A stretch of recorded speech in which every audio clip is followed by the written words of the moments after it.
Hello and welcome to HRD Live. I'm here with Jill Christensen, employee engagement expert.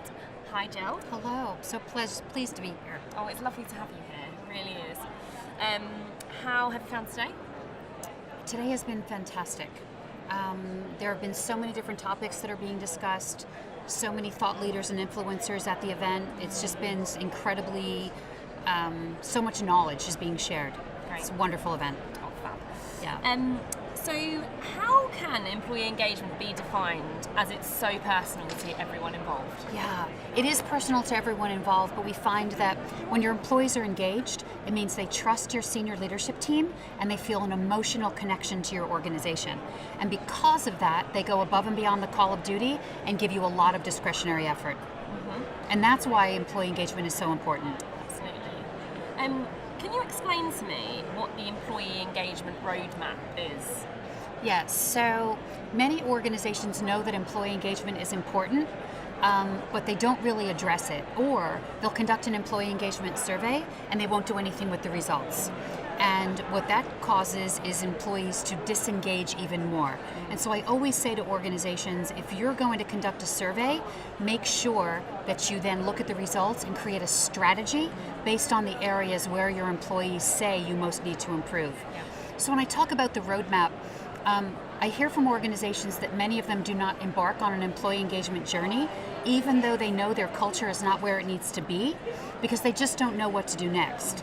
And so I always say that your roadmap is a series of steps that you need to take to correct and improve your culture. And so it starts with figuring out the handful of people who are going to champion your initiative. Then you need to gather baseline data so you know what % of your employees are engaged. Then you need to develop your strategy. So when you look at the survey results and the areas where you really need to improve, you need to develop a strategy to improve those areas. Then I always say it is so critical that your senior leadership team engages your frontline managers in executing on that strategy in the trenches. And so this is one of the biggest mistakes that I see organizations make. They outsource culture change to HR, and the truth of the matter is, HR cannot improve a culture on its own.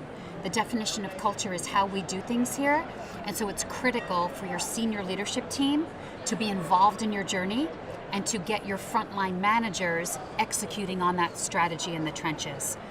And then once your managers are doing things differently in the organization consistently, then in about 6 months you want to conduct that survey again and see how far you've moved the needle. Because I can assure you, with all of the organizations that I've partnered with, if your CEO engages your frontline managers in the culture change strategy and they execute consistently in the trenches, you are going to start to see that needle moving inside of 6 months. And how crucial, you've sort of touched on it, but how crucial is data gathering within this process? Yeah, data gathering is crucial from the start to the finish. And what I mean by that is many HR organizations who currently own employee engagement say to me, Jill, we don't understand how to get the senior leadership team interested in employee engagement, interested in going on a culture journey. And what I say to them is the answer to that is data. Because executives love numbers, they eat them up. And the reason why that is because senior leaders are judged based on their numbers all the time, right? So they have certain benchmarks that they need to hit, certain goals. And so in order for you to get people engaged in employee engagement, your leadership team, it's about you gathering all of the data that you can find that shows the correlation between employee engagement and profitable revenue growth, between employee engagement and customer satisfaction, between employee engagement and retention, and bring that to your senior leadership team. I have not met a CEO yet who doesn't see this compelling data and who doesn't stand up and take notice and say, you're right, we need to embark on an employee engagement journey. And so data is what you use to get your senior leadership team engaged in your culture journey.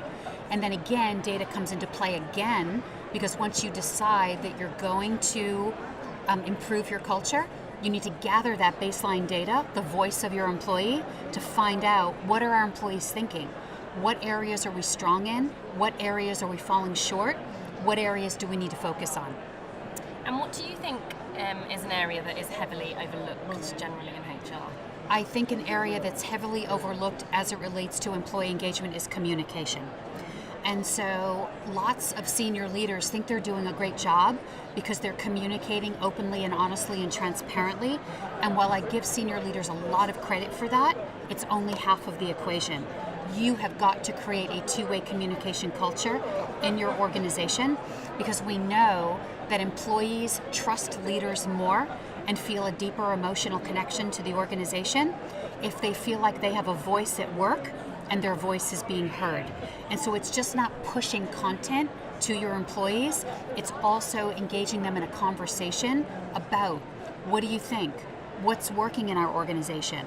What processes are broken in our organization? What do our customers want? What ideas do you have for a new product or service? Your employees have so much information inside of their heads, but they're not going to share it with you openly and willingly because it's simply not human nature to speak up. And so it's about you creating opportunities to gather what's inside of your employees' heads and then to say back to your people, you spoke, we listened. Here are the things that we're going to be doing differently based on your feedback.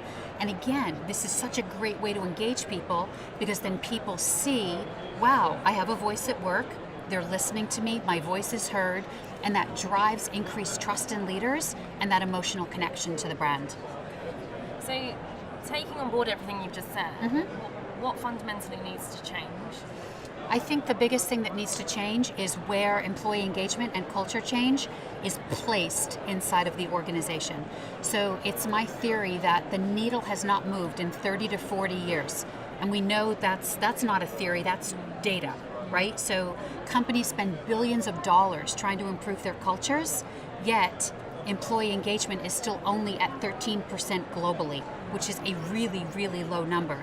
It means that virtually 90% of your employees come to work every single day and they're sleepwalking through their day, right? They're physically there, putting in time, but they're not putting in any passion, creativity, energy. And again, the reason is because they're disengaged, and they're disengaged because organizations outsource culture change to HR, then HR rolls out employee engagement as a program or an initiative, and people think it's the program du jour. They're just doing this because, it's the hot topic, or they think it's the important thing to do. So the biggest thing that needs to shift is that HR professionals need to engage senior leaders in the employee engagement journey. Because the truth of the matter is, when your CEO speaks, employees are going to listen. And so when the words come out of your CEO's mouth that our culture is not where it needs to be, and we're going to improve that, people will start to believe, really believe, that the senior leadership team gets it and understands that the work environment is not where it needs to be, and that they're serious about doing something about it. And the theme of our conference this year is the conscious organization.